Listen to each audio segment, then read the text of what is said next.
There once was a pirate who never shouted, never stomped his boots, and never flew a black flag with angry skulls or jagged swords.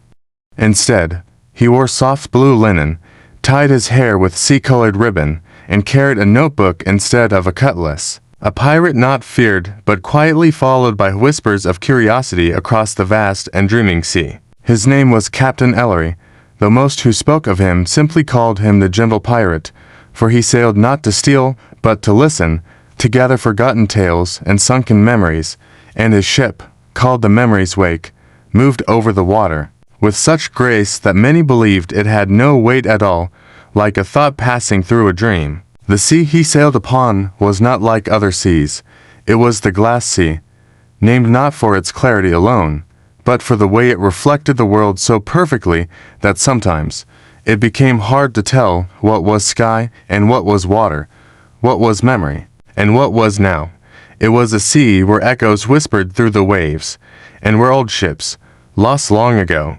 were sometimes seen drifting in the distance only to vanish when approached, as though the past itself was just beneath the surface, waiting to be gently touched. Ellory sailed alone at first, with only the wind and his journals, but as the years passed, he was joined by quiet souls, a boy with silver eyes who played a flute made of driftwood, a girl who could stitch sails that changed color with the moon, an old cartographer who mapped not lands but feelings, and together they became a kind of floating family,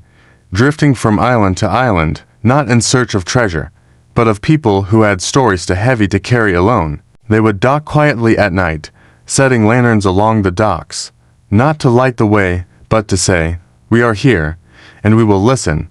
and in return, the islanders would come and sit in circles, sharing tales of lost love, of dreams they once chased, of voices they missed, and Ellory would write them all down with ink made of crushed pearl and sea salt, storing the stories in bottles that he dropped, one by one, into the glass sea, where they floated like soft stars beneath the waves. It was said that if you ever wept alone near the shore, one of those bottles might wash up at your feet, carrying a story that matched your own in ways too quiet to explain, and many who found them said the words healed something in them that even time had not touched. But the sea was not always calm, and sometimes it whispered warnings of storms born not of wind but of sorrow,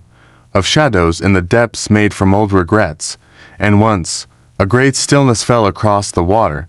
so heavy it silenced even the seagulls, and Ellory knew then that a tale had been lost, not forgotten, but buried too deep for one voice alone to retrieve. So he sailed to the center of the sea, where the stars reflected so perfectly it felt as if he were sailing the sky, and there, beneath a moon full and low, he read aloud every story he had ever collected, whispering them like lullabies into the air, until the glass sea shimmered and opened like a mirror turning to water, and out rose a single memory, not of a person, but of a place, a sunken village that had once stood on an island swallowed by waves long ago, and within its ruins floated a single book, sealed in wax and bound in silence. Ellory took it, gently, and read it aloud to no one but the stars, and when he finished, the sea sighed, as if exhaling a breath it had held for centuries, and the stillness broke like dawn breaking over water. From that day forward, the sea remained calm for a very long time, and Ellory, growing older, decided it was time to pass the ship on to another, not with orders, but with an invitation. He handed the captain's ribbon to the boy with the driftwood flute, who had by now grown quiet and wise, and he himself stepped ashore on a coast so empty it felt like the edge of the world, where he built a cottage with wide windows that faced the sea, so he could watch the ships come and go and remember. And though he no longer sailed, the bottles kept arriving, stories brought in by the tide, collected by the new crew, names remembered, sorrows soothed, and each night before sleep, he would sit beside the fire and read one aloud, always, in a whisper, always with care, for he knew now, as he always had, that stories were treasures greater than gold, and that somewhere, always, the glass sea would carry them, holding every voice with kindness, every tale with grace, and every listener with a hush that could rock even the most restless heart into, and so time passed like wind through sails, unseen yet always moving, and the ship Memory's Wake continued her soft journey across the ever-still glass sea.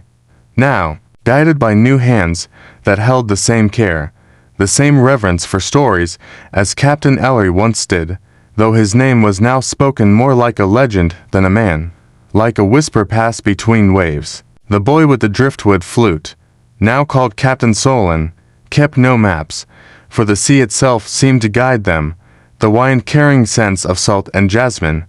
leading them always to shores in need of remembering, to places where voices had grown too quiet to be heard on their own.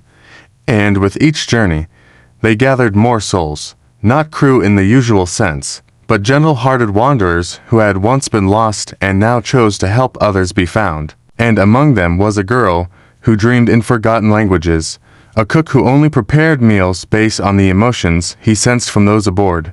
and a bird who sang songs no one had ever taught it, as if it too was remembering. Beneath the ship, the glass sea glowed softly, a constant, glowing web of light that came from the thousands of story bottles resting in its depths like stars caught between tides. And on moonless nights, the sea itself became a constellation, not of planets or fire, but of memories, pulsing and alive, as if the past still breathed beneath the surface. Ellory, in his quiet cottage by the coast, grew older in the way the sea does, slowly, with grace, as though time did not hurry him, and each night he lit a lantern by his window, not because he feared the dark, but because he liked to think some small sailor, out there in the distance, might see it and feel less alone. One evening, when the tide was especially low and the air was hushed like a held breath, a bottle washed ashore, not one he had written, but one he had long forgotten receiving, its glass warm to the touch and its paper aged soft like petals. He opened it and found not a story, but a letter, in a hand he barely recognized, his own, written many years before, addressed to the person he hoped to become, a quiet reminder to be kind, to listen, to let the sea teach him how to care for things that others had cast away. And as he read, tears welled not from sorrow, but from a gentle fullness, like a tide reaching the highest shore. And that night, Ellory did not read aloud by the fire, nor did he write, but simply sat by the window, watching the moon reflect in the sea until the line between sky and water dissolved once more. Far out on the horizon, the silhouette of Memory's Wake drifted like a thought in the wind, and for the first time in a long while, he felt truly at rest, knowing the stories were safe, that the sea remembered everything worth remembering, and that somewhere, even long after the final sail was furled and the last bottle set adrift, the hush of a gentle pirate's voice would still be carried in the waves, not as noise, but as presence, as peace, as a lullaby too soft for words, but too true to ever fade.